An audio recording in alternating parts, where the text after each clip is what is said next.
Okay, I would like to do a tutorial on how to represent a three-digit number with base 10 blocks in two different ways. The students will be expected to carry this out by showing up to three different ways of representing the same number, but this is just a tutorial to show you what the procedure would be for doing the trades and whatnot.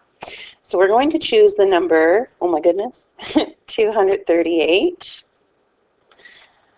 And we are going to first represent the number 238 with the fewest number of base 10 blocks possible. So what we do is we just look at each value. So there's my centaine, my hundreds.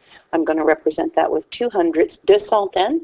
La valeur, the value of two hundreds is 200. We're going to do our tens now, which are represented just with little sticks.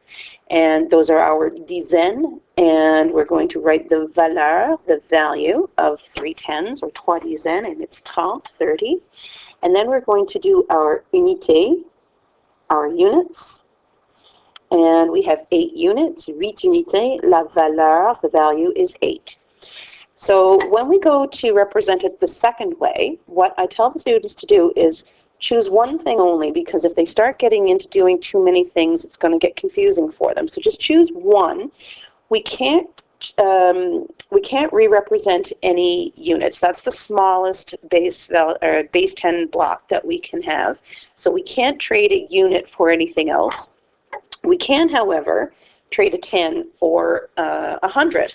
So we're going to exchange one of those for 10 of the next smaller unit, and I'll show you what I mean here. If, for example, a student decided, I want to trade one of my hundreds, I want to regroup one of my hundreds into tens. Well, they have learned that 10 tens makes 100. So in their second representation, instead of having 2 hundreds, they will now have 100. This 100 that we've circled will be replaced with 10 tens. And then we can't forget that we had these. These don't simply go away because we've decided we're going to put 10 here. So we have to put the other 3 as well. And again, we're grouping them in 5s because it's easier to count and say, okay, I have 5, 10, 11, 12, 13. I've taught the children a little trick for counting and determining a value of a certain number of tens, and it's simply however many you have. In this case it's 13. If you add a 0 to the end of it, it will be 130. Now I always encourage them to go back and say, okay, I know that this together makes 100, and this will be 100, 110, 120, 130, 130. Again, we're going to write in our value for what we have in our centaine column.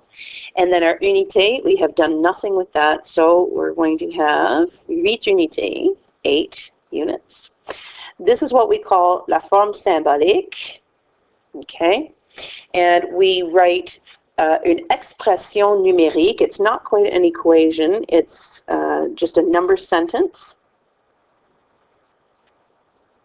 So for this representation, we would just take the values that we've written at the bottom and we would put them into an expression numérique, 200 plus 30 plus 8. And we would do the same thing for our bottom representation with base 10. We've got 100 plus 130 plus 8. And they know now that these two expressions numériques are both representations of this number in its forme symbolique. And that's representing a 3-digit number with base 10 blocks in 2 different ways.